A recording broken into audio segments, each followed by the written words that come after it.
A special thank you to each of our subscribers who make this channel possible. Here's today's story. In a heated political landscape, Australian Prime Minister Anthony Albanese finds himself at the center of a growing controversy regarding the recognition of a Palestinian state.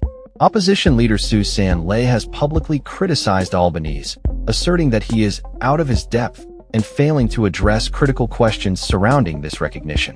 Ley emphasized that such recognition should be a conclusion of a peace process, not a precursor, especially given the ongoing conflict and the presence of Hamas in Gaza.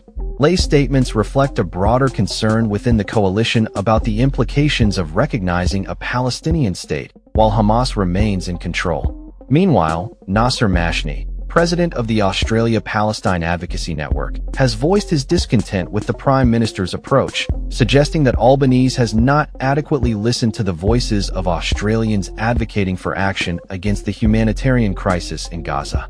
Mashni highlighted the dire conditions faced by Palestinians, stating that recognition alone will not halt the violence or address the ongoing starvation and suffering. The debate over recognition has sparked a variety of responses from political figures across the spectrum.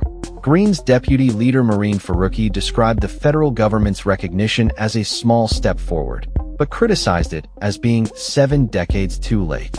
She called for more robust action to address what she termed a genocide occurring in Gaza. Faruqi's comments resonate with many Australians who have been vocal in their calls for change regarding Australia's foreign policy in the region. Shadow Home Affairs Minister Andrew Hastie has taken a contrasting stance, arguing that recognition of a Palestinian state could empower Hamas and jeopardize Australia's relationship with Israel. He questioned the government's strategy for ensuring the demilitarization of Hamas and the safe return of hostages, expressing concern that recognition may lead to further bloodshed. In a recent interview, Prime Minister Albanese reflected on his discussions with Israeli Prime Minister Benjamin Netanyahu, noting that the arguments for military action in Gaza echoed those made in previous years, without yielding positive outcomes. Albanese defended the government's decision to recognize a Palestinian state, citing a shift in international momentum towards a two-state solution and the commitments from the Palestinian Authority.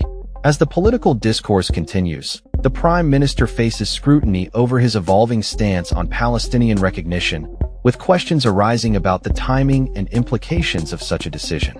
Albanese acknowledged that these matters do not change overnight, but evolve based on ongoing assessments. The upcoming discussions with Vanuatu regarding a new strategic pact, which could involve significant financial investment, further illustrate the complexities of Australia's foreign policy in the Pacific region.